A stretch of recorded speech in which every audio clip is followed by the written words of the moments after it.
Mr. Bladoma 1989 and Blah Da No is our new TNA World Heavyweight Champion. Now I'm just kidding, of course. Spoiler, it's Rob Van Dam.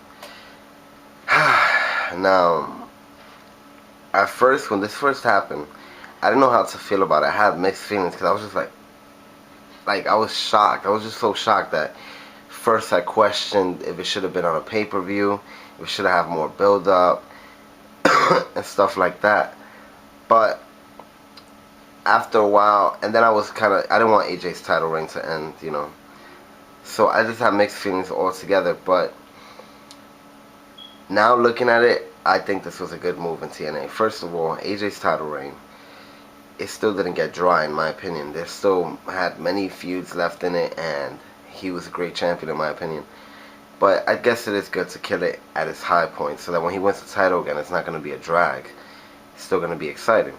Now, if you look back to my No Surrender pay-per-view review from last year, I said that AJ Styles, they need to make him the TNA guy with this title reign. They need to give him a record-setting title reign. Have him hold it for like as long as possible and eclipse anybody else that has held the TNA World Heavyweight Championship. And that's what I said in September. Now, I haven't been checking how many days he's been holding it and stuff like that until last night. I was like, wait a minute, how long did he hold it? And I went to check, and it turns out he held it for 211 days, which is a brand new record, and that's 7 months, over 7 months, and I really do not think that anybody else is going to really break that anytime soon. I just do not see it happening. Now, I guess it's realistic that, I mean, sometimes we all want like more build up towards something like this, more build up towards a match like this, but this kind of makes wrestling more realistic in the sense that anything can happen. It's just who wins on each and every night, each given night. And Rob Van Dam came out victorious, plain and simple like that. Maybe it shouldn't be overlooked as everything else. It's just plain and simple that he was the better man. Some people are questioning that he won. They're like, oh, Rob Van Dam wrestled 4 matches in the last 24 hours and he beats AJ Styles. I see it as Rob fucking Van Dam won 4 matches in the last 24 hours. I think that puts him over as a fucking machine. Now, I wasn't watching wrestling too much around the time Rob Van Dam exited from WWE. So when he's always bragging about how much energy he still has and how much strength he still has, I question it, because this guy's doing a radio show and stuff like that. But to see him come back to TNA and see that he still has it, he's like in the top of his game basically, and do something like this, 4 matches, 2 of those matches in a steel cage, one of them against Jeff Hardy and the other one against AJ just like an hour later or less than an hour. You just gotta clap it up for Rob Van Dam. Now that AJ's title reign is over, if you look back at it, it was a very good title reign, and there's only been 6 TNA World Heavyweight Champions. So to have Rob Van Dam's name add to that list, it's freaking amazing. With WWE doing the SmackDown Raw basically yesterday, I was kind of interested to see how it turns out, as some of you may have seen on my Facebook.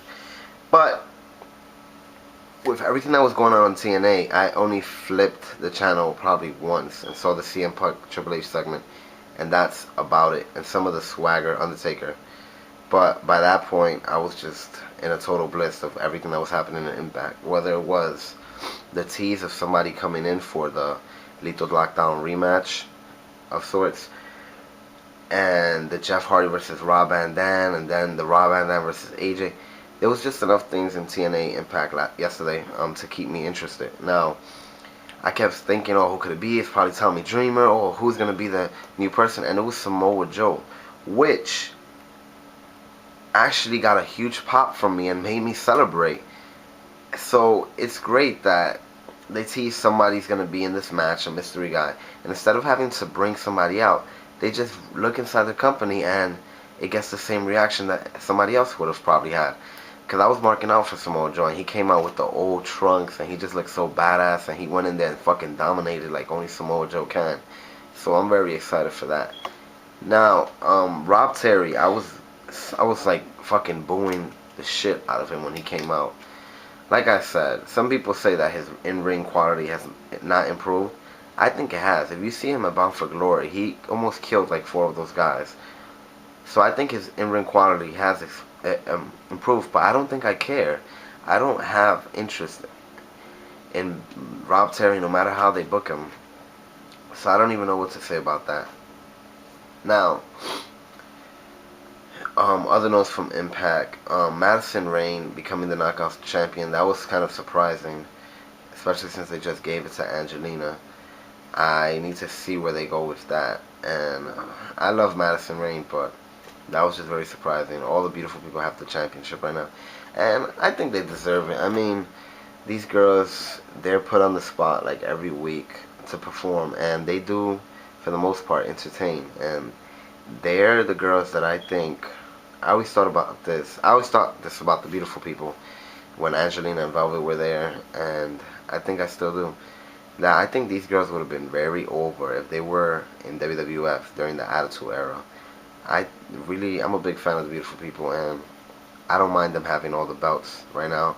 It's probably not going to be for long, with the exception of the tag titles, but either way, so I support this. I was just surprised. Kazarian being the new X Division champion, I support that all the way.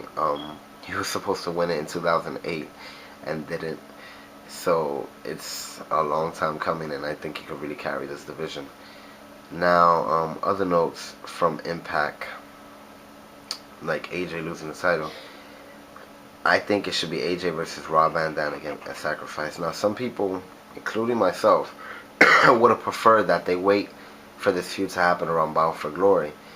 But at the same time, I sometimes complain when they have all these filler pay-per-views and they make their shows like not as good as they can be to build up to a really great Bound for Glory show. Kind of like how WWE makes some of their show filler pay-per-views until they build up to the really big shows, the 4 big shows. So maybe I need to shut the fuck up and just accept that they're making these cards like Sacrifice. If it does turn out to be Rob Van Dam versus AJ, why not just make every pay-per-view, try to make every pay-per-view a huge show, and put on a crazy main event and just continue to climb the ladder so that when we get to Bound for Glory, the stakes are even higher, and it's even, maybe, you know, like I said, maybe they could have just done some filler stuff all the way to Bound for Glory and then have Rob Van Dam versus AJ. But if we get Rob Van Dam versus AJ now, and then King of the Mountain, and then we just keep getting all these build-ups, and then we get something even greater at Bound for Glory, wouldn't it be great that the whole year we had TNA putting forth the effort instead of just for a couple pay-per-views? So I support and I hope that it's AJ versus Rob at Sacrifice. And then we have the King of the Mountain match. I hope it's still around for Slammiversary, you know, with the new regime. I don't know if that's gonna really happen, but I hope it does. And I hope we have people like AJ Styles, Rob Van Dam, Jeff Hardy, the Pope, and somebody else in there, Samoa Joe. I don't know. All I know is that the future really does look bright. In my opinion, they've set the tone with this, him winning the title out of nowhere. I don't think almost anybody really expected it to happen. And there are also rumors that Jim Ross is going to join TNA, that he's actually met with Dixie Carter in these last few days, which I think Jim Ross, oh my god, I miss him more than ever in that booth, hearing the guys that are in WWE right now and seeing old pay-per-views and old footage of Jim Ross commentating. So I really hope that that does happen. Reportedly, he meant to text something to Taz about his commentary for the pay-per-view Lockdown, and he ended up putting it on his Twitter by mistake. But either way, that's that. And I also think it's interesting that Kurt Angle said that he's going to come back, he's going to go after the title, because he should. I mean, he was the champion and he's won almost every match since then, and it's freaking Kurt Angle, why not?